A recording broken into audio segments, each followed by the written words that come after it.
See how jank this one is.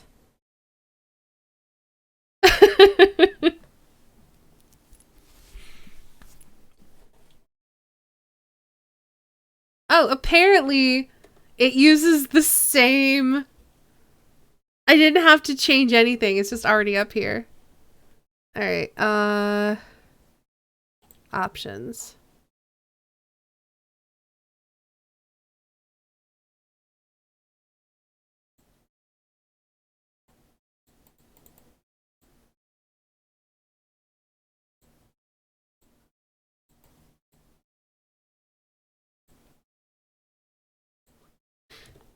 Alright, I can unmute this then.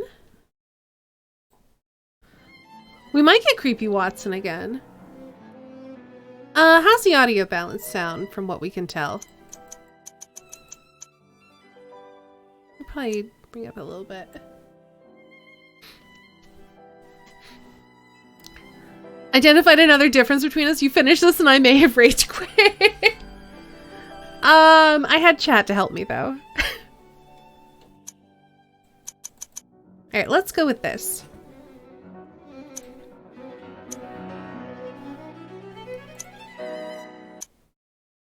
Sounds good. Thanks, Maymay. You are undertaking to portray Sherlock Holmes, the famous consulting detective of 221B Baker Street, London. During this case, you must demonstrate both sagacity and calm. Observe well the items around you and don't hesitate to click on them once you have the required information. You will obtain comments that will help you in your hunt. Do not forget to interrogate anybody who may be able to inform you. Choose the right questions and pay heed to their answers. Ooh, we get to interrogate people now. Assume most of you finishing was thanks to Stained Brain Still. Some of it was that. Some of it was clicking the hint structure that's built into the game. Some of it was asking chat. And some of it was me raging at the game because I did the thing and then it didn't work. And then I consulted the hints and the hints told me to do the thing. And I had to like stand like a couple centimeters forward or something. It's dumb. Assure yourself that you aren't caught short by your adversary. Arsène Lupin will throw a number of challenges at you, which will demand you are subtle and methodical. Thus, in the course of your investigations, you will have need of pencil and paper. Certain riddles will require reflection worthy of your hero. It will be challenging. Oh, first publicly available version of Unreal was in 2009. I see. No wonder it looks so jank. At certain moments, you will need to type a keyword in response to a question in order to continue the adventure. You are at liberty to consult your notes in order to help yourself. Do not forget to read the documents that you will have gathered and glance through Sherlock's notes. They are all important. In order to advance your inquest, you will have at your disposition plans and maps which will permit you to teleport by clicking on a given point. You may equally make your character run by double-clicking with the left mouse button. England's honor is at stake. Do not disappoint your adversary. Game tells you to take out of the game notes on a piece of paper. This is so retro. Kinda. Look, we're basically in the same game again. I wonder if they're gonna have the same, like, voice actors and stuff.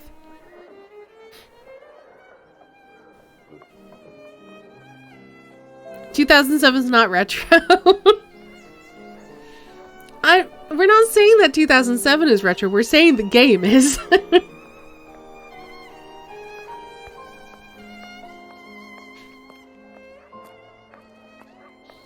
That's the one part I played. I couldn't progress past the word typing part because I didn't speak English at the time. That would make it hard.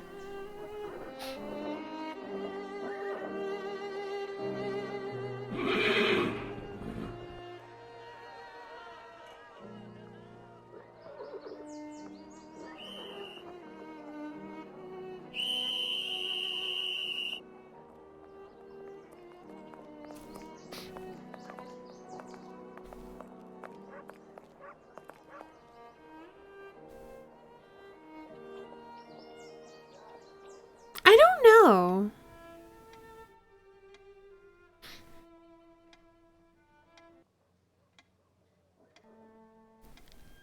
It looks to be the beginning of a lovely day, Holmes. There's nothing like beginning the week with a sunny Monday, with nothing more pressing to do than to see what came in the post.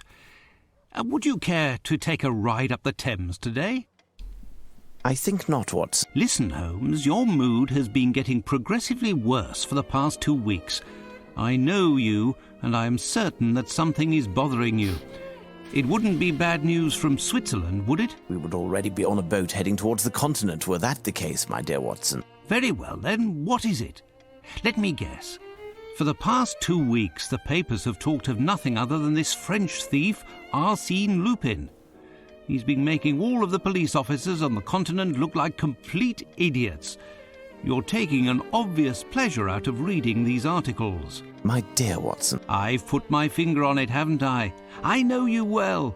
Something tells me that you will not entertain talk of this Lupin for some time. Do you recall his latest feat? Using an alias, he seduced a young Italian princess in order to rob her of a priceless set of diamond jewellery that once belonged to the Medicis. These jewels were to be part of the lady's dowry on the occasion of her marriage to the son of a wealthy, influential Sicilian. Finally, our friend, having committed his crime, left word for the local press explaining that there was no other way for the charming lass to escape a marriage of convenience with, I quote, an uncultivated and uncouth boor without the least refinement. Since then, the lady has been confined to a convent, and rumour has it that the two outraged fathers have jointly offered a sum of countless millions of liras for the head, the rest of the body being optional, of the man who is responsible for their dishonour. Dang. Are you acquainted with the reputation of the Italian criminal milieu? Why, another letter from the zoo about those missing birds, as if we were going to be running around the whole of London chasing chickens. As I was saying, are you acquainted with the reputation of the Italian criminal milieu? This Arsène Lupin must be in hiding somewhere, surrounded by bottles of champagne and stolen treasures. How foolhardy and arrogant. Oh, these French. However, he didn't pursue this foolishness to the point of risking stepping Why is he onto making British assumptions soil. and then judging him based on those assumptions? Has the cat got your tongue, Watson? What?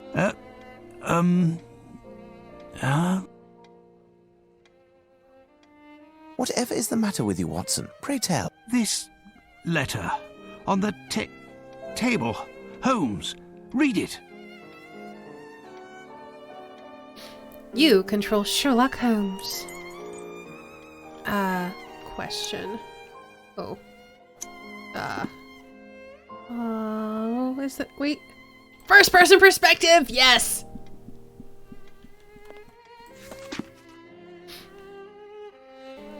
Watson has the hiccup sounds like. Before I begin... Oh, dear Mr. Holmes. Before I begin, please excuse any grammatical or spelling errors that you might notice. Your language isn't my native tongue, as I come from the continent. France, to be exact. In addition, my singular subjects of conversation, whether they be oral or written, are the most exquisite food and wine, the noblest arts, and the sublimest women. The whole world knows that you, people of Her Most Gracious Majesty, do not produce or even discern any manifestation of aesthetic intelligence and civilization that sets a man apart from beasts. Thus, the opportunities to practice your language are sporadic and brief. What use is there to linger with a lackey or maid? But look, I see I have made a mistake, or rather an execrable mistranslation. I said, you, people of Her Most Gracious blah blah blah. I should have said, the people of blah blah blah other than you. How can I include you in this half-ruddy-faced, half-pallid crowd reeking of brine and cheap beer?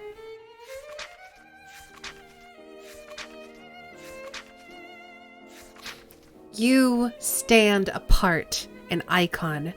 Having followed your exploits for some time and being interested in your unusual personality, I started to see you, a man of intelligence, ingenuity, and singular refinement. The incredible results in your activities and the manner in which you achieve them are marked with the seal of genius.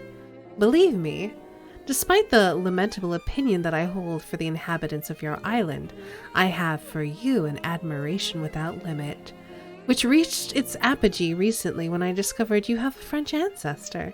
What unlucky stars brought you to the world elsewhere than in the motherland I call my own? That should have been your own. Perhaps the gods desire that your presence on this island bring up the intellectual average that was so low it bordered on the absurd. Man, savage! I know!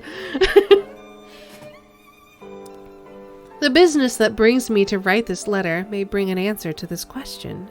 You see, events without antecedent will occur in London in the week to come, beginning on the very night of the day in which you read this letter. The purpose of these events is to bring to light a fraud, the arrogance and vanity of the English. Enough of the haughty, boring composure that the English present us when passion should be freely expressed. Tawani, thanks for following. Enough of the derisive confidence in England's impregnability, which is displayed by all of your politicians and soldiers. The English fortress is being protected by seas serving as moats. Enough of your supposed symbols of majesty and grandeur, of spirit, which are, in fact, merely the fruits of looting and plundering. England has measured the world by its stingy, superior smile for far too long. Thus I, Arsène Lupin, have pledged to get rid of this smile. To that end, in the week to come, I pledge to steal 5 of the most representational symbols of the alleged English grandeur here in London. Once these auspicious achievements have been accomplished, I'll exhibit the trophies for the world to see, and will reveal the smallness of a nation incapable of preserving its pride. England will become the laughingstock of all nations from the largest to the smallest, and will have to swallow its pride and lower its head for millennia to come.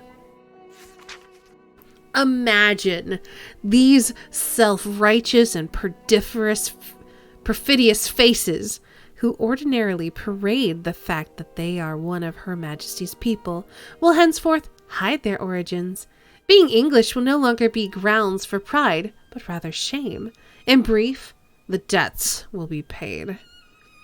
You are perhaps asking yourself why I have chosen to share with you my vision, which many who don't know me would consider mad. After all, if my former praises are well-founded, you are certainly the only person in England capable of stopping my plan. Like myself, you are fully aware of the inefficiency and the flagrant lack of imagination that plagues your police service. The reason for this letter is eminently narcissistic.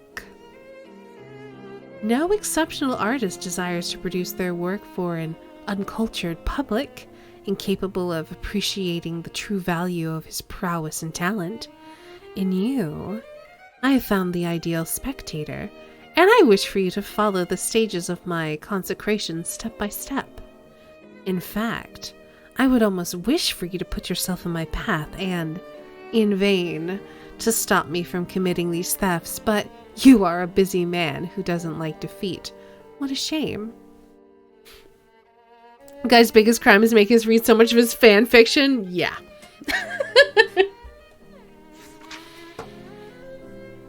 If, despite everything, the adventure tempts you anyway, I shall leave you a few verses that deal with tonight's target. All across France, everyone knows, in the blind kingdom, you only need one eye for the crown. You treat us like blind men, it shows. 'Twas a one-eyed, one-armed man who brought us down. It is true that we failed, though we tried again. Our fate was nailed, his immortality our pain. One of the Spanish capes, the detestable pride, that hangs around you like drapes. Our suffering makes you snide. An adversary came along in order to protect victory. We were put in the wrong, and the day made history. Save the pain and defeat, the worst in this game. is that the hero we did meet carries a French name. Clearly did vengeance sound what I have in mind for this traitor. Sitting at his master's feet like a hound is to be run aground. On my honor, tonight to hand, I will break free the binding so that all may understand our victory will take wing. Arsène lo tinho. What? Holmes, this is truly unbelievable. Surely this cannot be taken seriously. It's possible, Watson, that this letter is nothing but a prank. However, a small chance exists that both the challenge and the threat are real. What will you do? First, I'm going to enjoy the breakfast Mrs. Hudson has prepared. If you would be so good, Watson, as to clarify some of the riddles in the letter.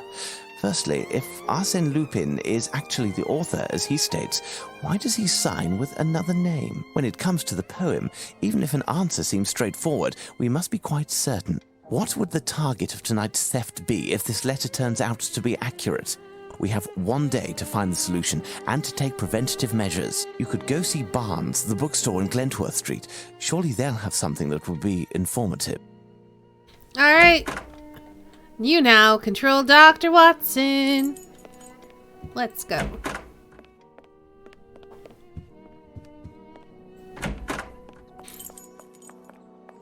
Not a native English speaker, huh? Wonder how long it took them to come up with the rhyme? Dunno.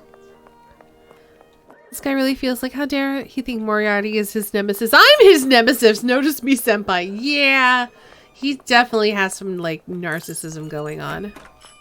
Poor Barnes should hire a cleaning lady. Oh, what a mess.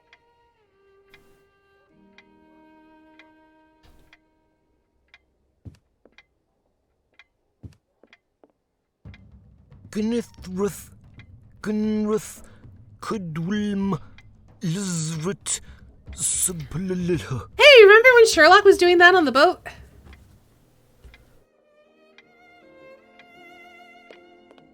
What you doing, bud? Good day, Barnes. Hello, Dr. Watson. How are you? I didn't hear you enter. Are you busy? Am I disturbing When did you? he get a stutter? Not at all. I was researching, but if you came to see me, it must be that you're looking for something specific. Perhaps... He's become a cultist. He's become a cultist. Alright, it's fine. A very strange affair, bewildering even, has brought me to see you. An affair involving a Spanish cape and a one-eyed, one-armed man. Most certainly. You will find the works dealing with naval history on one of the shelves somewhere. Maybe he's embarrassed about the dance, probably. Thank you. I'll go look. Yeah, he's still looking at that Cthulhu book. Ugh.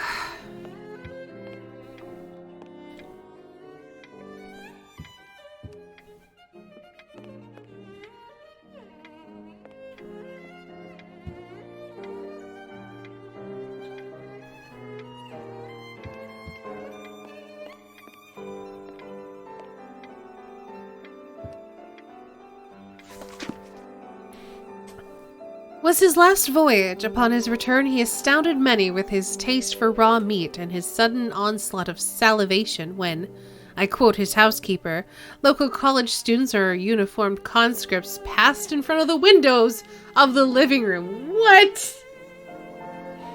He died 2 years later due to a fatal fall while attempting to battle the weathercock atop of Edinburgh's Bell,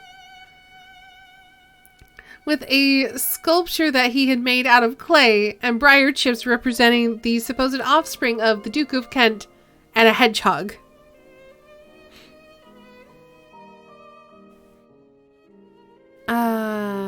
Okay. So now we have Horatio Nelson, the first Viscount Nelson, born in... I'm assuming that that's just very silly, but we're actually paying attention to one of these guys. Probably Viscount Nelson. Born in Burnhamthorpe, Norfolk in 1758, we owe to Admiral Nelson some of the most beautiful pages of the Royal Navy's history. Charged with intercepting Bonaparte en route for Egypt, he conquered the French fleet in the Battle of the Nile in 1798. Not 1978, that would be ridiculous. Not content to rest on his laurels, in 1799 he recaptured Naples from the revolutionaries and was made Duke of Bronte in 1800. The death of this unrivaled seaman, who had already given his body in the service of his country — he had one arm amputated and lost sight in one eye, there we go — was his crowning moment. He died triumphing over Admiral Villeneuve during the Battle of Trafalgar, despite being inferior in terms of numbers. But through the grace of a courage and audacity without compare. A representative tale of Nelson occurred during a former battle when the flag captain warned him that the commander was signaling retreat. Admiral Nelson, convinced they were to be victorious, held a telescope to his blind eye and said, "I really do not see the signal." Thus he continued to battle, coming out victorious. Luckily for him, blah, blah, blah. Ah, here's my book, The Great English Sailors. As it happens, I found this book and... Excuse me, my dear Dr. Watson, but I am in need of tranquility. Look at the marks on his door as well. Farewell, Barnes. Oh man, Barnes needs help.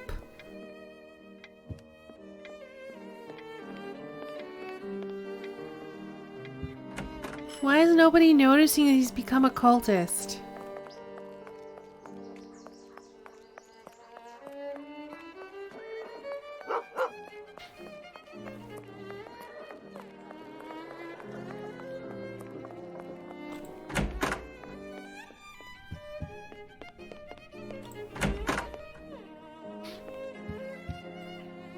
Now tell me, Watson, what progress have you made? Have you found the meaning of the mysterious signature? Nope. Who is Arsène Lupin? I don't know. Okay.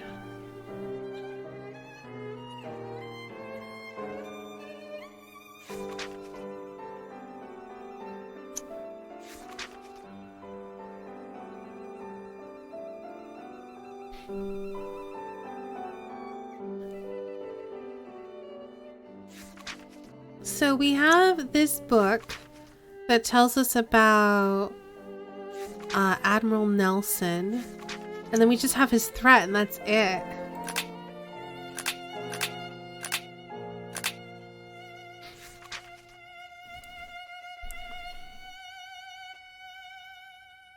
I mean, shouldn't we just say it's Arsène Lupin? It's probably wrong.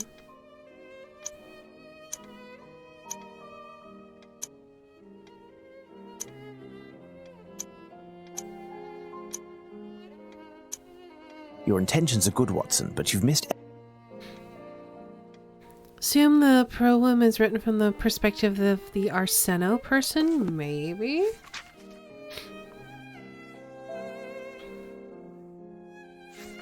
Alright, hold up.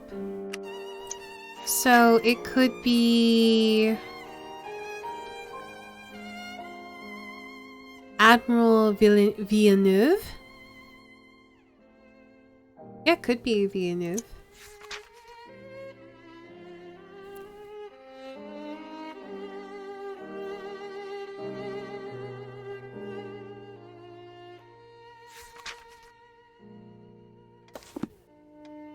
We can try Villeneuve.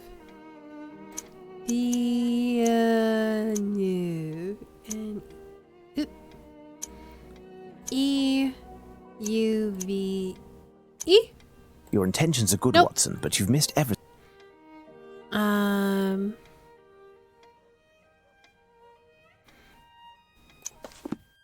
Let's see. I'm gonna read this again.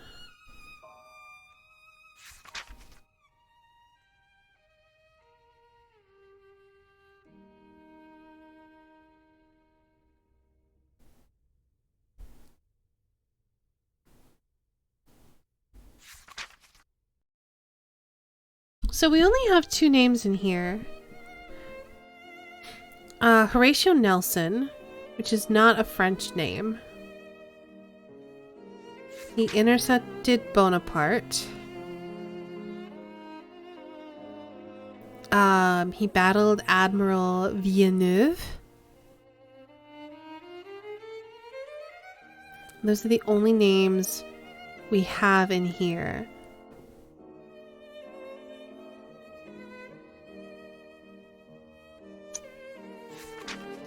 Yeah, I stopped reading Snow because there's a no backseat gaming tag, so I'll ask for help if I want it.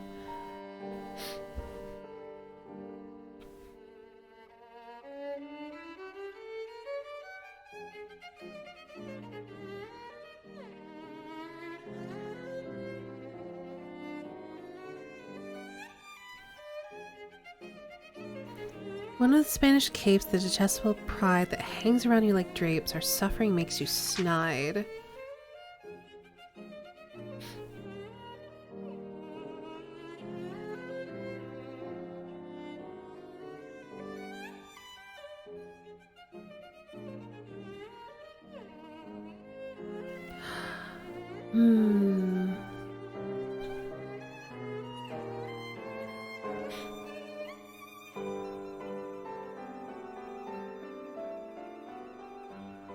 Got carried away straight out of the gate. Yep, it happens.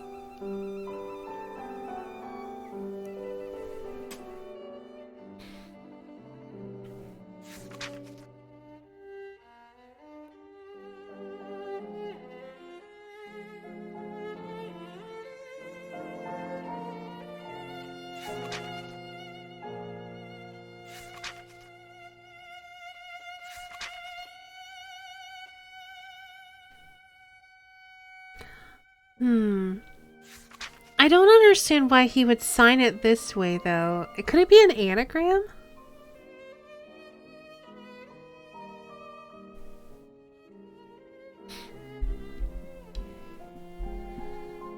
I think it's an anagram for Horatio Nelson.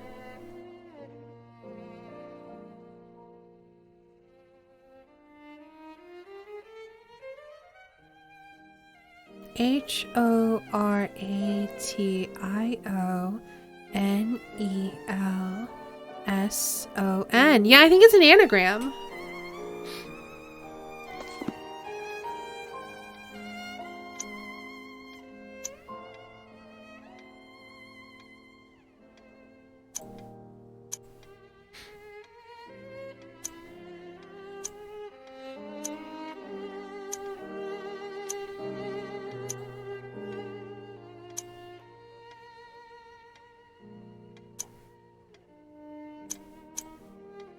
It's an anagram, Holmes. Yeah.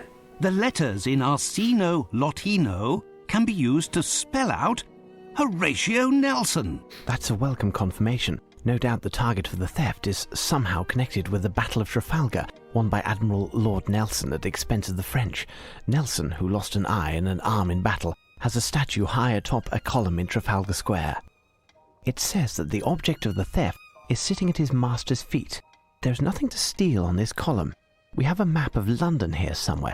Let's see if we can find a site of interest near Trafalgar Square. It's not even a mystery yet. Just a guy's rude email and Snow's trying to explain the haiku he wrote you. Okay, map, huh? Oh, wait, what? I thought... Am I supposed to go get a map of London? I wasn't listening, I was reading chat. I have a map of London somewhere. That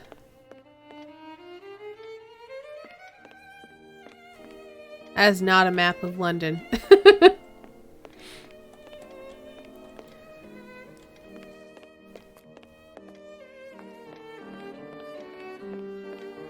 Treaty on Cornish, the Celtic language of the Cornish people. And here, medieval pottery. Holmes has an interesting taste in reading. It was in this statue that we found the famous black pearl of the Borgias.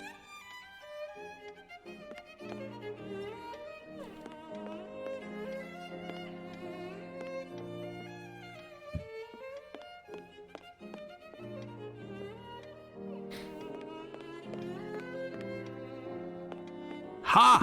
I found it at last. The map of London. So, according to you, what is there to steal in Trafalgar Square? Show me on the map, Watson.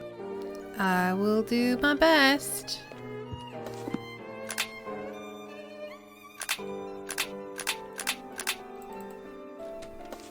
So, according to you, what is there to steal? How do I use the map? Like, seriously. Oh, map of London. Jeez. Okay. I don't even know where Trafalgar Square is.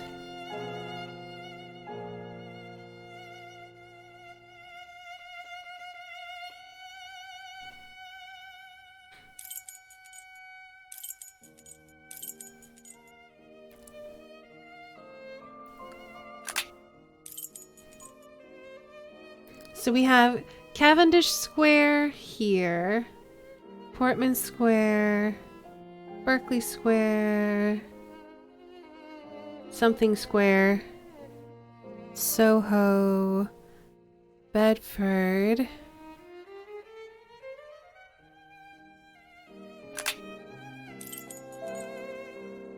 Lincoln and Fields Museum. Oh, is this Trafalgar Square? The only location visible is the National Gallery of Painting, which faces the column. Why not? Our man wants to steal a painting, but which one? Watson, shall we head out? Let's take a tour of the National Gallery. While you find us a hansom, I'll send a message to Lestrade to have him join us. I mean, can't we just teleport there? Alright, fine.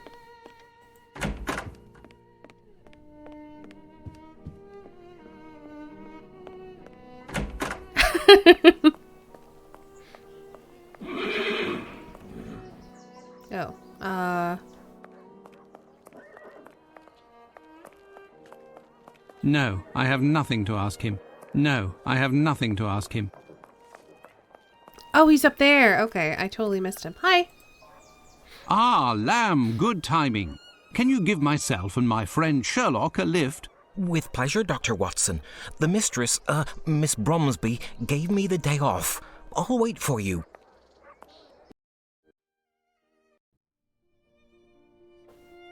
Ah, yes. We are now Sherlock. All is right in the world. Oh, hello, sir. Good afternoon, gentlemen, and welcome to the National Gallery of Painting. As it's such a lovely day outside, you're the only visitors at the moment, and likely will be for the whole day, as the minimum number of people for a guided tour is... We're not here to visit the museum, young man. My name is Sherlock Holmes, and this is my friend and colleague, Dr. Watson. Sherlock Holmes, the famous detective? Indeed, I have reason to believe that a theft is being planned that will take place here, perhaps as early as today. A robbery? I'm not certain, but there is a good reason to believe that is the case. We have contacted Inspector Lestrade at Scotland Yard, and he should be joining us momentarily. Meanwhile, rest assured that we are here in an official capacity. In the meantime, you can certainly help us. I keep hearing his paintings mouth will play a smack part in sounds, the and I matter, don't but like I don't it. yet know exactly which one. I do, however, have a few clues that should tell something to a specialist like yourself. Ah, yes, of course. As it happens, I've only been working here for 3 days. Actually, I'm an apprentice, and my duties here are essentially administrative. Oof. Okay, great. Well, let's ask you about all this stuff and hear your horrible mouth smack sounds some more. Pray tell, would I be correct in deducing that the elder of the two men that we can see up there is Get the out of my director ears! the museum? Yes, that is Sir Pointer. He could certainly assist you better than I, but at the moment he's terribly occupied and will be for some time. But the location that you are proposing is unworthy of my work. All of my pieces are hymns to color and light. It's the very stars, the sun that you want to extinguish. Please understand, dear sir, the entrance hall is reserved for temporary exhibitions. We are able to add more lighting. In that case, you would have to provide lanterns across the whole length of the ceiling, and to use the most refined oil possible. Definitely not gas. and mirrors to reflect the light. Yeah, along with the some audio's not great, canvases guys. in basic colors to bring out the contrasts. We will do all that we possibly can. Nevertheless, I insist that a number of my works must be on the main floor next to the large pieces. I don't But care. our rooms are already full, and, as you know, each has its specific subject. Too much modernism? How can there be too much modernism? Modernism doesn't exist. Only art exists. Art is timeless. Art is cosmic. What if this is Lupin? Well, sir, perhaps we should continue this conversation in my office. Someone get both Sherlock and the director some water, please. Water those voice actors. They do need water. Let's talk about the ledger. Also, this guy also needs water. Then you must certainly have a ledger of the works that are shown in the museum, with a description of each painting. Yes, Sir Pointer entrusted it to my care this morning so I could familiarize myself with the collection, but I lost it. I know I make a rather feeble archivist, but while I was doing a tour of the museum, the painting that Mr. Pointer is now dealing with arrived, along with cases full of canvases that he had to quickly inventory. The case of the missing ledger. What do you make of it, Watson? Listen, Mr. Palinur, sir. Palinor, my friend and I will make our way through the museum in order to find the ledger. If you lost it while touring the museum and it wasn't back on the desk, then it must be in one of the galleries. Stay here and we will return to see you when we have found it, and not a word of it to the director. Certainly, sir. With many thanks. I will continue to do my inventory and await you. Blueprint. Tell me, young man, would you happen to have a blueprint of the building in order to facilitate the task at hand? Ah, yes. Where did I put it? Oh, yes, It's here also it is. really funny to see how low res he is compared to Sherlock. Farewell, Palinor. Look how high res Sherlock's suit is, and then we got Palinor over here with like all his pixels. Then we look at Watson. He's so crisp. Watson's so crisp, and then this guy's like real bad textures. And now we get to look at pixelated paintings.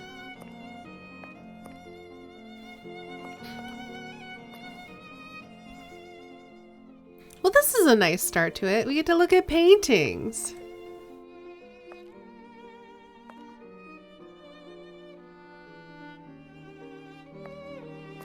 Oh, I love the contrast in that one. The complementary color is real good. I feel like this is the creepy Watson game because I think this is the room the video's from. Oh no.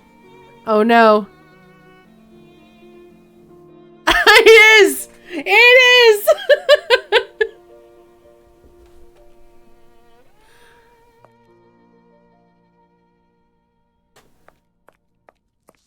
No, he still walks though. Look at him walking. Alright, let's turn around, do some walking. Okay. Alright, let's stop. Oh, he's here. Because he still does walk.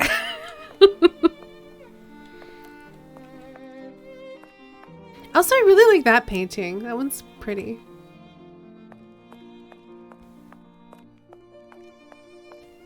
Fragile? The museum transports china? Art is precious, my dear Watson, but it's true that this crate is a curious size. I'd say 3 feet 3 inches on 2 sides by 6'6". Yeah, it's almost like it's big enough for a person to hide in.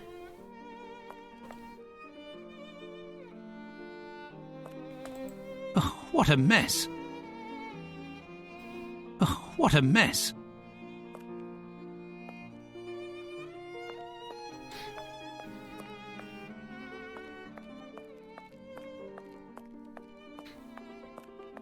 Love how you're checking out and critiquing the paintings. I like art. We're in a gallery. Let's look at all the art. The Spanish Painters Gallery. La Tela Real by the great Spanish master Diego Velázquez, 1599 to 1660, painted from the golden century of Spain. It depicts a royal boar hunt. Look at that sky, though. Thanks, Watson. I'm really, like, that sky's really pretty. The Vendramin family, venerating a relic of the True Cross by Titian, a Venetian paper, died in 1576, leader of the 16th century Venetian school of the Cinquecento. Jacob with a Flock of Laban by Giuseppe de Ribera, also called Lo Spagnoletto, or the Little Spaniard because of his height. Christ healing the paralytic at the pool of Bethesda by Murillo, one of the most important figures in Baroque painting in Spain during the 18th century.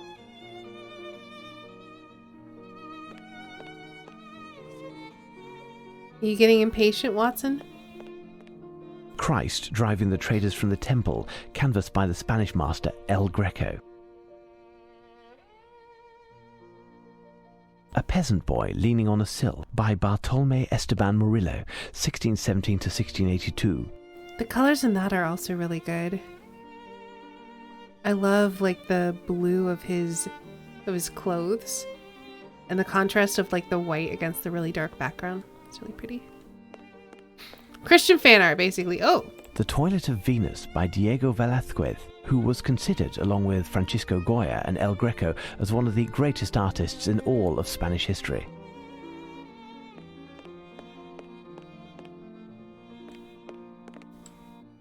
Yep.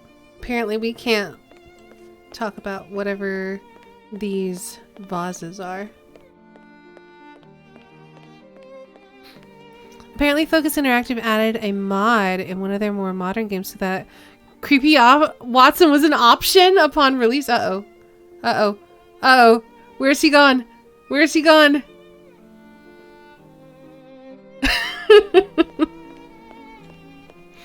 The Adoration of the Name of Jesus, El Greco, 1541 to 1614, Spanish painter from Crete, belonging to the Mannerist school.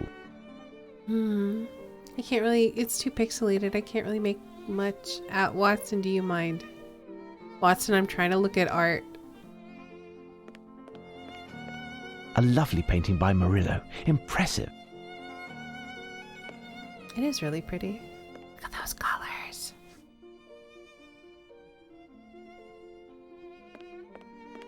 The Lamentation of the Dead Christ by Giuseppe de Ribera, a Tenebrist painter.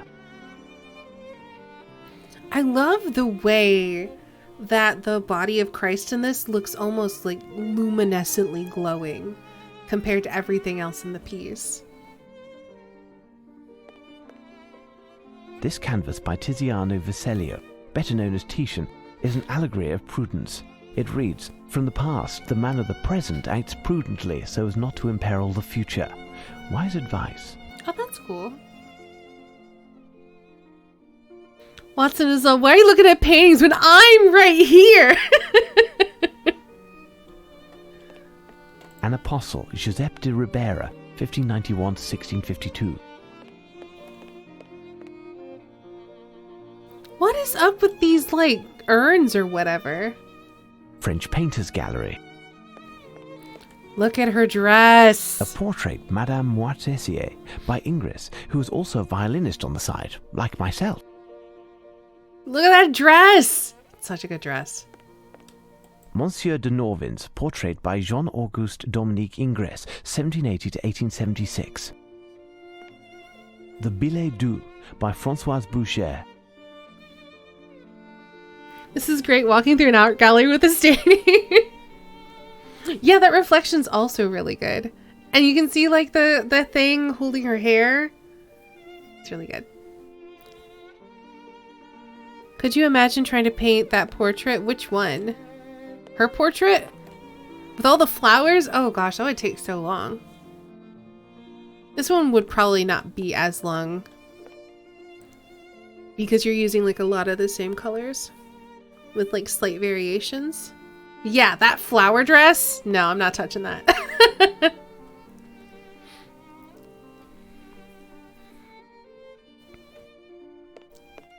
Oh, this is really pretty. A beautiful landscape by Boucher, Françoise, a master of colour in the Age of Enlightenment. Yeah, I was about to say, the colors in this are really striking. Everything's just like really soft. Like, compare it to this, where everything, like, you can see, like, everything's super saturated. Like, in this one, it's like the highlights are almost glowing, and then the shadows are really dark. Like, you got a lot more chiaroscuro in this piece compared to this, where everything is just kind of, like, soft. It makes you think of almost like a misty morning, like just after dawn. When the light is really gentle, it's not as sharp and striking. It's very pretty. The Battle of Genappe by Horace Vernet, one of the victories of the French Revolution. From my research, Creepy Watson was from the demo for this game because they didn't bother adding a walk cycle yet. I see. Well, he still kind of becomes creepy. He just kind of shows up sometimes. Just gal pals. Look at those clouds. Those are very good clouds. These are also very good clouds. Look at these clouds. Look at all these good clouds. Horace Vernet, The Battle of the Hanau, which took place in 1813, the beginning of the end for Napoleon despite this victory.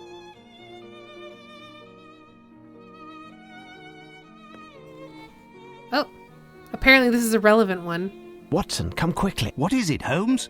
What have you found? A painting by my great-uncle, Horace Vernet. I had forgotten that his work could be found here. It is certainly this ancestor to whom Lupin made reference in his letter. Such talent, don't you think? Who? Lupin? No, The Vernet. Cannon Smoke's also Albeit very good. Lupin also, but in a different field.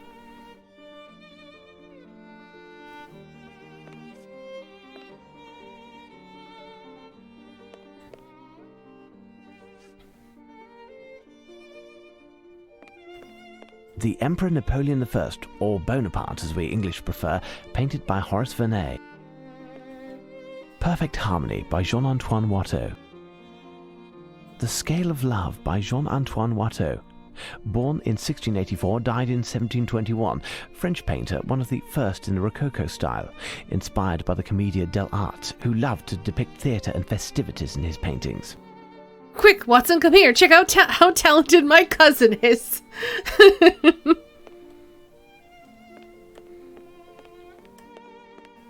Oh. There, it seems that we've found the famous ledger.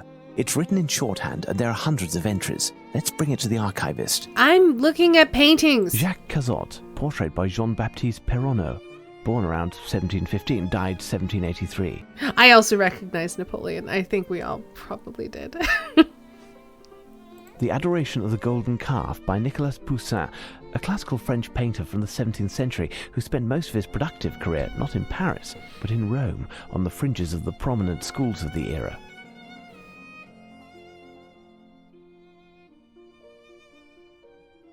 I'm just staring at the lighting in this.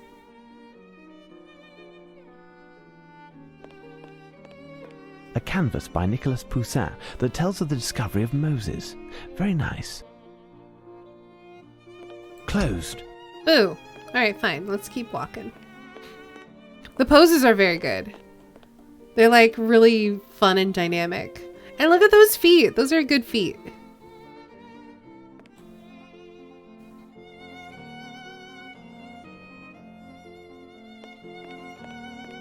I mean, I don't know. Let's hope. Oh, what's this? English Painters Hall. Ooh, English paintings. Thomas Gainsborough, one of the most famous English portrait and landscape painters. That's really pretty. I love how soft the trees look. A magnificent landscape by Gainsborough. Margate from the Sea by William Turner. Here we have a precursor to Impressionism. A canvas by William Turner, the painter of light.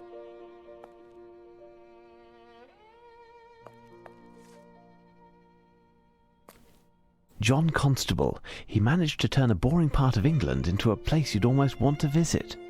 Look at the details on those rocks. And that sand. Oh, that's really good. Turner was my fine art professor's favorite artist. We bring him up all the time. Nice. Look at these like cliffs and rocks and like that sand that's kind of like dug up and stuff. Oh, it's so good. The water looks really good too.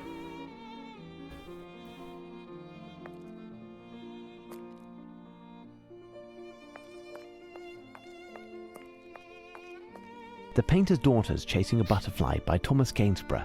An unfinished painting, but touching nevertheless. Aw, cute. Sun Rising Through Vapor by William Turner. 40 years before Monet, Hey, Turner Kieselblade. creates a new painting Welcome. that dissolves forms in a quivering of atmosphere and light. We're looking at paintings instead of solving investigations. And I'm just talking about like the lighting and stuff mostly. Speaking of which, the lighting in this is really pretty. And I love those sails. Look at those sails. Like, look at the way they're draped. They look really good.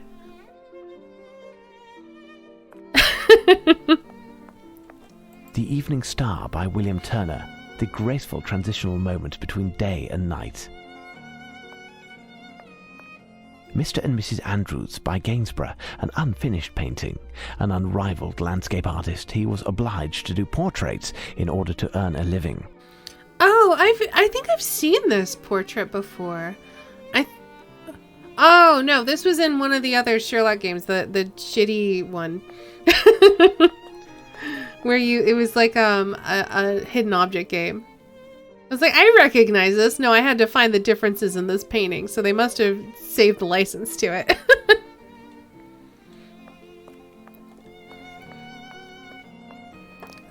What room is this? English Painters Hall. Oh, still more English paintings. I guess that would make sense. It is an English museum. Dr. Ralph Schomburg by Thomas Gainsborough, 1727 to 1788. A canvas by Sir Reynolds. Colonel Tarleton, hero of the British forces during the American War of Independence. Queen Charlotte, painted by Sir Thomas Lawrence, an 18th century painter. I like her dress a lot. I love like the folds in her skirt, and like you can kind of see I can't point to it, but like there's a part where it like almost looks kind of transparent towards the bottom and you can like see a layer beneath it. Also, look at that like landscape and sky and stuff behind her. That looks really good. All those trees and that water. When are hoop skirts coming back into fashion? I don't know. Lady Coburn and Her Three Eldest Sons by Sir Reynolds. Oh, and a parrot. Also a parrot. Self-Portrait by William Turner, born in 1775. Extraordinary English painter.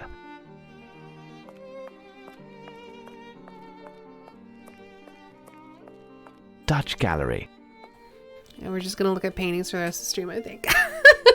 A Beach Scene with Fishermen by Ludolf Bascoyzen, 1630 or 31 to 1708. I really like that one.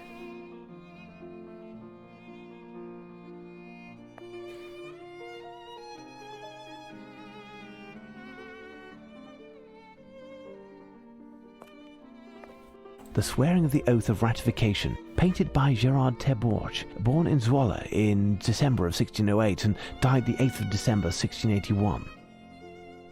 Ah, more cool ships. A Coast Scene, Jan van de Capelle, Amsterdam 1626 to 1679. It's interesting to look at how different those clouds look compared to these clouds. A River Scene with a Dutch Yacht by Van de Capelle. An Architectural Fantasy painted by Van der Heyden.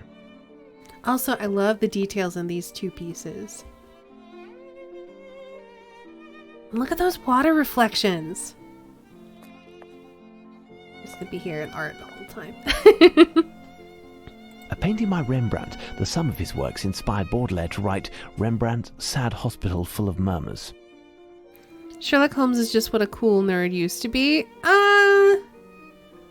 Kinda. Self-portrait at the age of 63 by Rembrandt, the year of his death. The painter affirmed, "I do not paint the man, I paint the passage." Big Beer Guy is a painting I've seen before. I may have, I don't recall.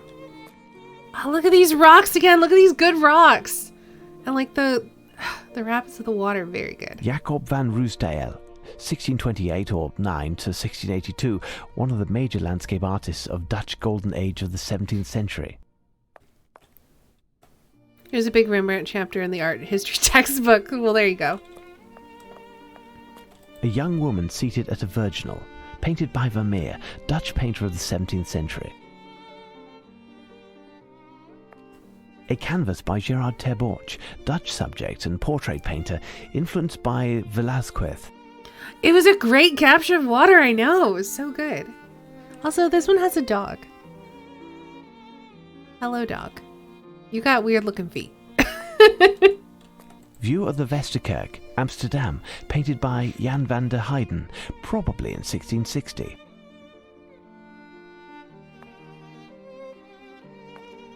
A terrible naval battle scene by Ludolf Bashuizen. That is like a stormy looking sea. Watson, please. Watson, please. Willem van der Velde, a Dutch painter who dedicated his talent to the sea. There are a lot of naval paintings. I wonder if it's because we're going to have to find the right one, since our boy is a naval captain. A work by Jan Steen, painter of the Dutch school, a moralist. I think Watson's bored. A winter scene with skaters near a castle by Averkamp, 1585 to 1634, one of the greatest painters from the Dutch school of the 17th century. He specialized in winter scenes. The painting originally extended into a square shape. I wonder what happened to it then. Also, it's very cute. The countryside, painted by Salomon van Ruysdael. Born in the first few years of the 17th century, died 1670. It makes you want to rest for a moment.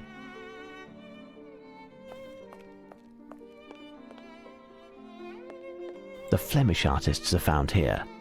A work by David Teniers, the Younger. England's an island after all. I mean, weren't these... Dutch Gallery. These are Dutch paintings, though.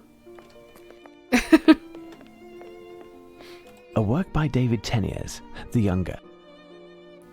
Rubens, The Judgment of Paris.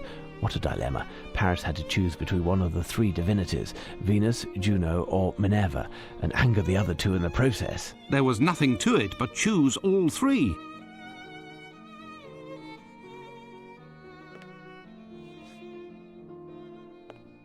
But it's an English museum. They want to see them on exotic Dutch boats. Okay. Peace and War. Rubens, the Old Master, painting probably executed in 1629 or 30, illustrating the hopes for peace between England and Spain, the painter's mission at the time. Rubens was, in effect, also a diplomat. Oh, look at that. There's like a weird leopard. And a lady squirting milk into a kid's mouth. Woo. Okay. Peasants at Archery. David Teniers the Younger, 1610 to 1690. Baroque, I would say.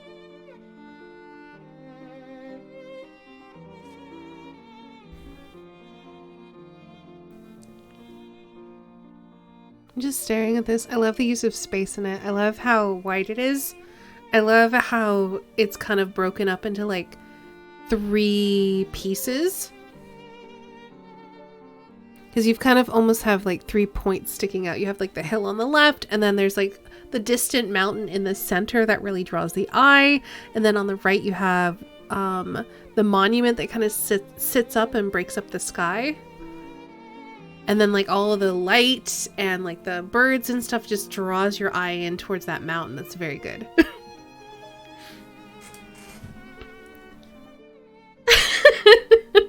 What side of that conflict even had leopards and boob lasers? Mom's gonna give something to occupy the time of the old days, so target practice. There you go. Oh, hello Watson. Excuse me. I'm looking at lovely paintings. Oh my goodness, look at that collar. The Balby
Tomorrow on our stream, draping practice, maybe.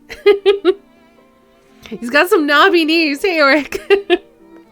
The Assassination of St. Peter Martyr, painted around 1507 by Giovanni Bellini, a forerunner of the Venetian school.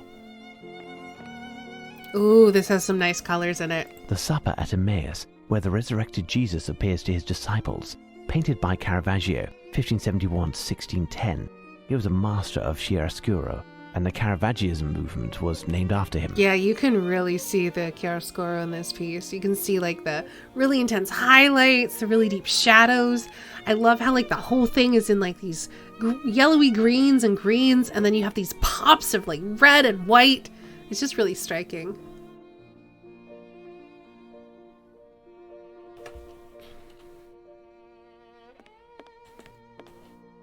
All right, we gotta go in here yet. I don't think we've been in here. German gallery. German paintings. Let's look. Hans Holbein the Younger died of the plague in London in 1543. His works are on loan to the museum. The painter's father, Albrecht Dürer. He's probably seen happier days. A Grenache. Grenache's style has such ambience, he depicted well the total lack of fantasy. Portrait of a Woman by Lucas Grenache the Elder, 1472 to 1553, official painter of the Saxony court. Charity by Lucan Grenache the Elder, canvas loaned to the museum. St. Catherine of Alexandria, in good company, painted around 1450 by Stefan Lochner, a hand shutter of an altarpiece presented in 1863 by Queen Victoria at the Prince Consort's wish. St. Paul on Malta by Adam Elsheimer, 1578 to 1610. Oh, look at that background. Look at that sky. I love that sky and like the mountains and the trees in the background. I don't know how I feel. I mean, the people are fine, but my eye is definitely drawn to like this side of the painting. To that real good sky. It's a great sky, I know. It's so good. The Ambassadors, 1533 by Hans Holbein the Younger. In the foreground, we can see a distorted skull, a symbol of mortality. Oh. That's strange. Toss the people away, they're useless. The Virgin and Child by Albrecht Dürer, 1471 to 1528.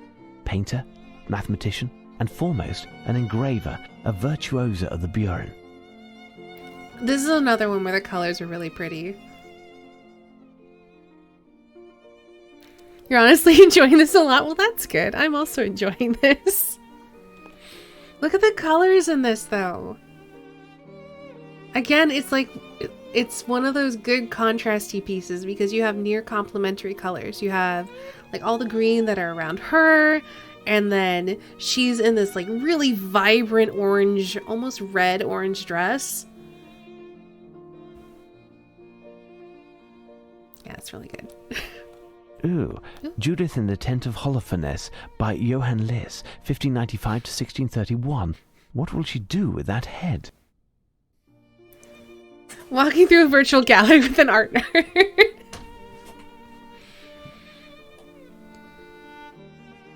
That man has no head. Yep, well observed. Also, I love how shiny this part of the gold fabric she's wearing looks. It's so shiny. But then it's interesting because you can look at that and you can see it's shiny because like the contrast on it, it's way higher. Like it's got way more intense highlights, way more intense shadows. But then you look at like the white blouse thing that she's wearing, and you can tell that like that's not shiny. That's very cool. I find that impressive that people can capture that. Tobias and the Archangel Raphael by Adam Elsheimer, German painter. The Archangel should ask what kind of bait he used. This canvas was acquired in 1894 by the National Gallery. It was based on a composition he had previously done. A work that just exudes the joy of living by Lucas Grenache the Elder. Wait, what? A work that just exudes the joy of living by Lucas Cranach the Elder. How? How? Are you being sarcastic? Just notice the wallpaper looks like my walls, but mine are white and embossed. Oh, so you have like brocade on your walls. That's cool. Canvas by Adam Elsheimer, the most famous German painter at the beginning of the 17th century. That guy is just ecstatic to be alive. Is he though? There's no inscription here. I'll speak to the director, perhaps.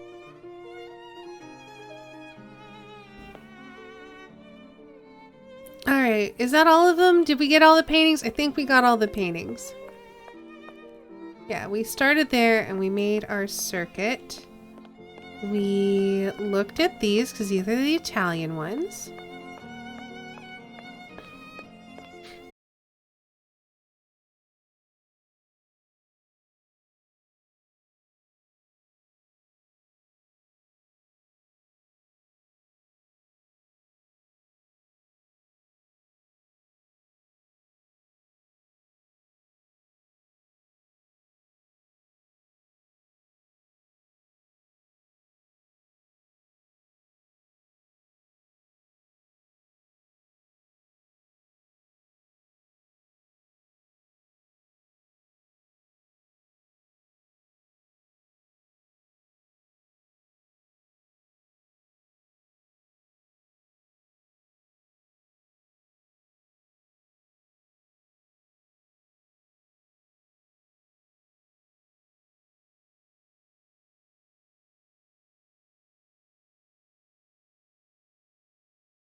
Spanish Inquisition? Why does it depict the Spanish Inquisition? Or are you just being... Okay, I see the kappa.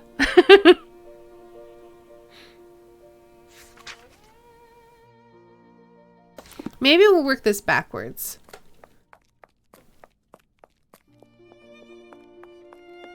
Where are the English paintings?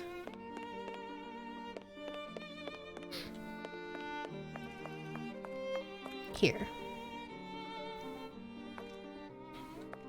Lord Heathfield of Gibraltar by Sir Joshua Reynolds, 1720.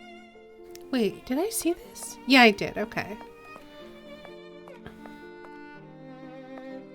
A canvas by Sir Reynolds, Colonel Tarleton, Dr. Ralph Schomburg. Sun Rising Through Vapour by William Turner, 40 years before Monet. Turner.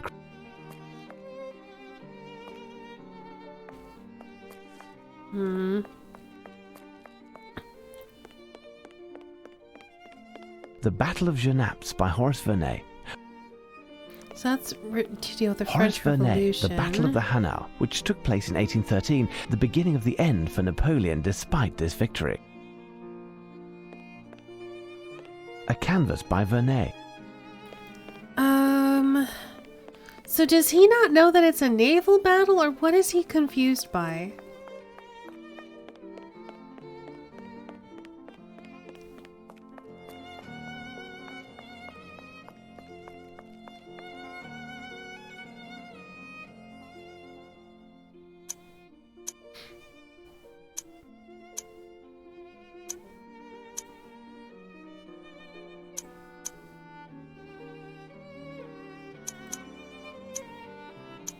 Are you sure?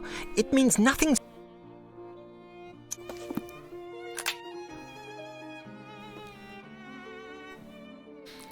Yes, I read the poem. You know, yes, he has a naval association. That's not... In order to protect victory is an important line. That's what I thought too. The victory was Nelson's ship. I did not make that leap at all.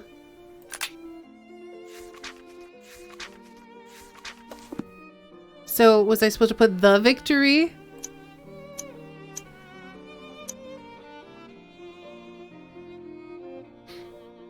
Because I did put in victory.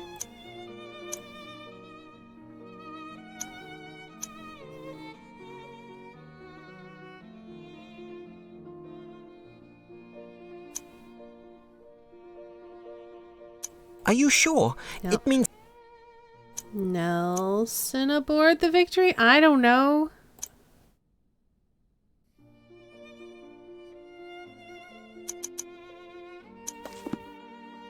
Because like, you know way more about that period of history than any other. Nelson's ship. We can't put possessives, so no.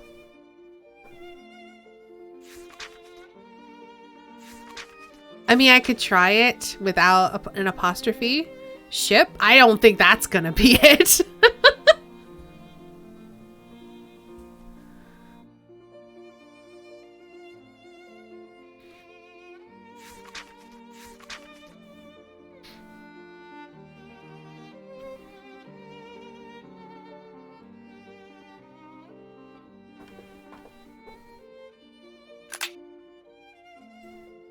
The answer is a ship or boat? Really? Game, you're dumb.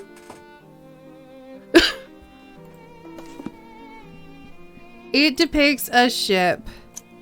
This is really dumb. Are you sure? It means nothing. It's a boat. That's... Yes, Mr. Holmes?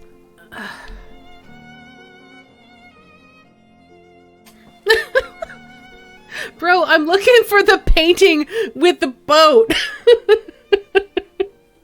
B-O-A-T. It might refer to a boat. Its master was Admiral Nelson, and the thief wanted to run it aground. Moreover, the boat would have a French name. Yeah. Wait, I have a suggestion. A very popular painting, symbolic even, the Fighting Temeraire, a Turner. In this painting, Turner is described as having mastered painting techniques, and it is one of the most beautiful English paintings of all time. The subject, a boat by the French name of Temeraire, was involved in the Battle of Trafalgar and distinguished itself by protecting Victory, the flagship on board which was... Victory, did you say? Yes, Admiral Nelson was on board. Temeraire received a special distinction, but I am not certain of which. The painting shows it being towed to the breaker's yard, I believe. Especially since you know it's a naval battle. And I'm telling you, you already know it's a naval battle. And then I'm telling you, I'm looking for a painting about this naval battle. And you're like, well, what's the painting about? Well, I don't know, a boat? You dumbass.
You are, after all, a professional.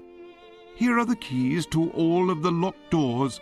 If you need me, I'll be in my office. Well, I best inspect the museum to find any of Lupin's possible exits, including mice holes. Well, now we're Lestrade!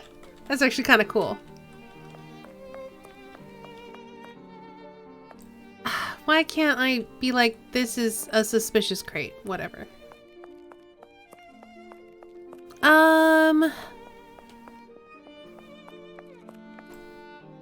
No, no exits on this side, nothing to report. Oh. It's dark in this box room. Good. No windows, no possible entry. For a second I couldn't find the door again.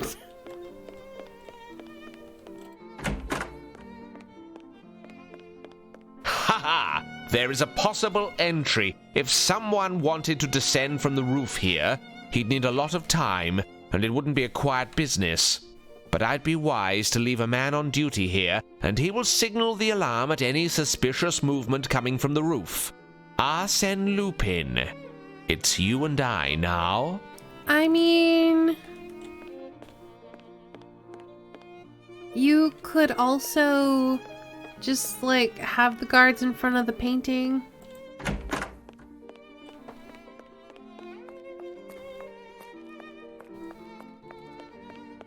Is that too obvious? Just have the guards like No, no exits on this side. right over here. Nothing to It's report. like a guard here. And a guard here. He's gonna pull the old hide the painting inside the building and steal later, isn't he? Possibly. I think he's hiding himself in the building right now. Director helping with that, maybe. No, no exits on this side. Nothing to report. Nothing to report. Hi. Okay, this looks fine.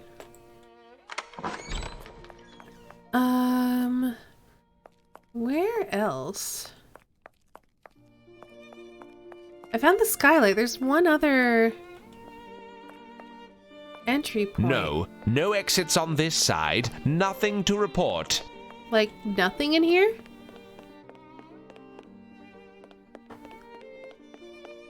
No, no exits on this side. Nothing to report.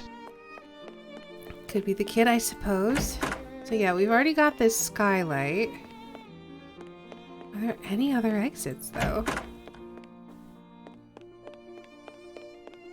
I doubt it's gonna be like Lupin the Third. No exits on but this side. you know Nothing- what? Who knows, really?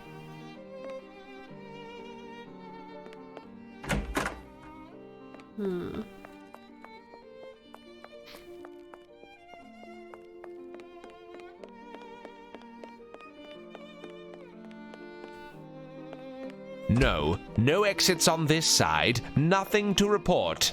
Oh. This? Why can't I... Like, clearly they could bust this in. Like, that's looking up at sky, right?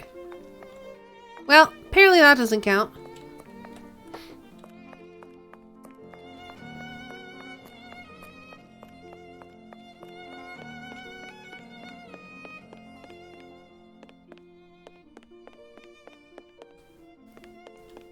Well, then No, you're gonna have to no tune exits in on this side. next Nothing week to report. when we play more of this game. Yeah, this is the only other thing I can see, but apparently this is nothing.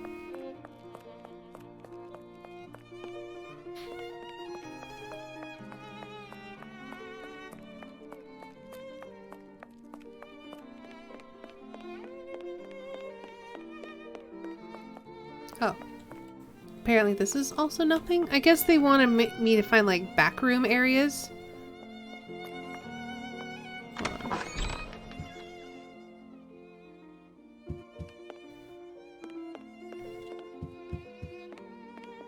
Don't get a headache from thinking too hard. Wow, why are we so rude? I will make sure there are no windows. Do your work. I will draw a map for you, Inspector. All right. Well, unfortunately, I have found this window that I can't click on. Oops, that's not what I meant to hit. I can't even click on the map. All right, great. Great, great, great.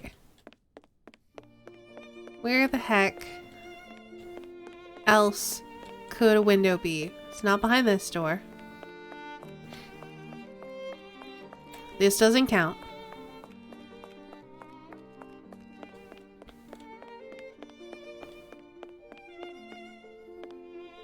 Nothing in here.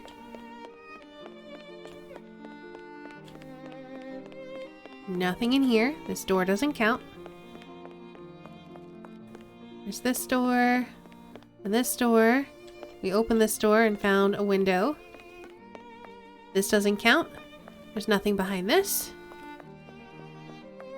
Where the heck else is there? We need a cannon to force this door down. The lock is too big to be jimmied, and I'll leave a man on duty in place. If Lupin does come, it won't be that way. Wait for tonight.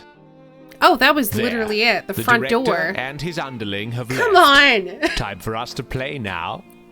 It could be that this whole robbery is nothing but nonsense. If not, we're prepared. And this Lupin will play right into our hands. I'll lock the main door to the museum, and you will be locked in. Jeffries is on duty in Trafalgar Square, and the yard is nearby. Nothing to worry about there. The doors leading in will be locked, but you will each have everything you need to open them. Stay hidden and cover your light so you cannot be seen from the roof. You, Lockhart, will be stationed near the painting itself. At the least provocation, go down to the entrance and sound the alarm. The walls are too thick, so you will have to go down for your whistle to be heard. In case of real trouble, be sure to fire with deadly accuracy, because if you even graze one of the paintings, your great-grandchildren will still be paying off your debts. Finally, you'll just have to be content with your lanterns. Gas is too expensive. Let's go, men. Keep your wits about you. You'll be relieved at 4 a.m. Okay, well, I'm sure that this is all gonna go fine.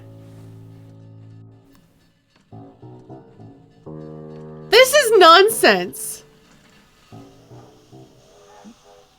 Let me guess, he's gonna get knocked unconscious.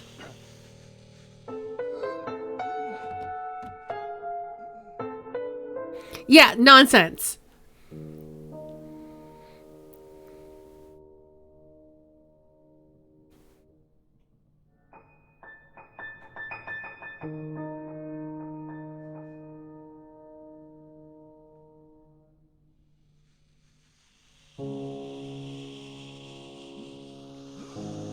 Nonsense!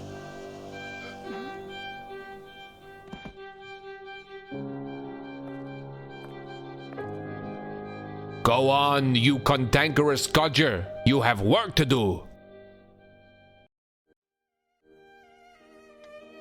You're right, Holmes. The constable below was indeed asked to deliver us a letter. It's from Lestrade. Nothing good can come from such urgency. Indeed, Holmes.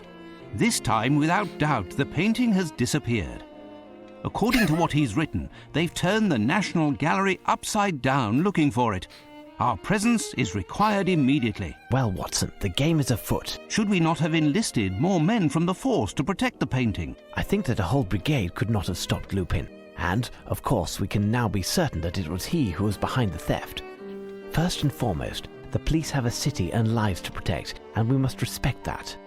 Watson, a hansom will be hard to find at this hour, and Billy, our page, is sick. Would you be so good as to flag one down while I take a moment to reread this letter? Yesterday, I was a doctor, and now I've become a valet. Well, we will just have to do this another time. There we go. All right, so that was one nonsense. Very much nonsense. Anyone but Billy being sick. Oh, poor Billy. Valet Watson reporting for duty. All right. That is going to do it for the stream for today. Thank you all so much for joining me and hanging out with this nonsense. I'm going to get salty about this. I can tell. There's going to be solutions that are going to make me real salty. But we will not be continuing this until next Tuesday. I guess I should pull up some music. Let's pull up some music.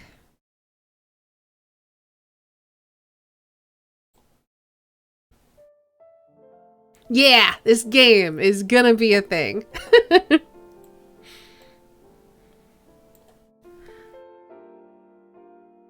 Alrighty, so yeah, that was today's stream. We will be back tomorrow with an art stream. Thursday, we're gonna finish Rhyme, which I'm looking forward to. Apparently, it does get feelsy at the end, so just be aware if you join me for Rhyme, we might cry. It'll be fine. I'll be with you, but it's gonna be a thing. I thought the eels were strange. This is strange, but on like a different level. It's like the first one was creepy, and this one feels campy, so it's interesting. And then on Friday, I'm going to be on Snow's channel. So let me give Snow a shout out. Where I'm going to be running a game. I'm going to be running some Dungeons and Dragons for everybody. I have not done that in a very long time. And I haven't done it on stream in like years. So yeah, I'm going to be GMing for them, running them through a side adventure. Everyone's looking forward to it, so that's cool. It'll be fine. Alrighty. And then afterwards we're gonna be hanging out here around 4:30, and we're gonna be celebrating hitting 1K followers by doing some Twitch sings. We're gonna do that on Friday, and then we're gonna do it again on Saturday. I'm not sure what time on Saturday, but we're gonna have a bonus stream for people who can't make it Friday night. Trust your players, we got you. I know you guys do. I mean, the nice thing about my GMing style is usually I can just sit back and let you guys do whatever. And then I just jump in and be like, all right, well, this is what's going on now. Otherwise, you come up with your own nonsense and I just let it happen. Friday, Saturday is I Hope Your Voice Doesn't Die stream. I mean, Saturday is probably going to be shorter. Friday is always a little bit of a shorter one. And I do a lot of singing off stream, so I think I'll be prepared for it. If we have to cut it short, we can cut it short, but I think it'll be okay. Either way, we're going to be celebrating hitting our follower goal this weekend, and it'll be great. Alright, let's run credits. Thank you all so much to hanging out and watching. Special thanks to Drummer Boy for the bits, thank you very much. Also, Drummer Boy, thank you for being on the mod team. And Starrybot, thanks for being my bot. We got some new followers today. Thank you so much to Tulani for following. Also, HD and Bunny Fiend and Jim, thank you all so much for those resubs. And HD and Jim, thank you so much for the 1 year.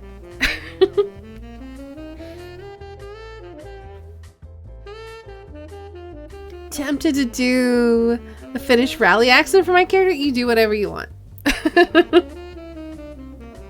We'll find out what you do on Friday. Alright, I'm gonna drop some links and then that's gonna do it for us today. So if you're new here and you're not in the Discord, consider joining the Discord.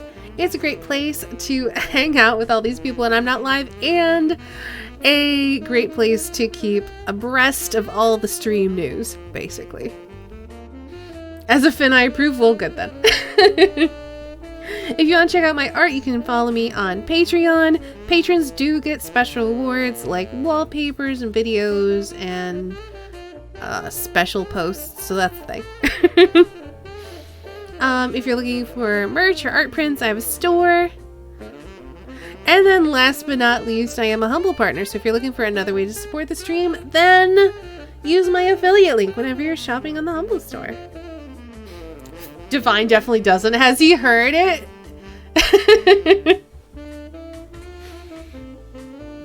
All right. So yeah, we will be back tomorrow for an art stream. Hopefully I will see you all then. I'm gonna leave you with some music. I'm gonna run some ads. Have a great night, everybody. Thank you all so much for hanging out and watching, and I'll see you guys next time.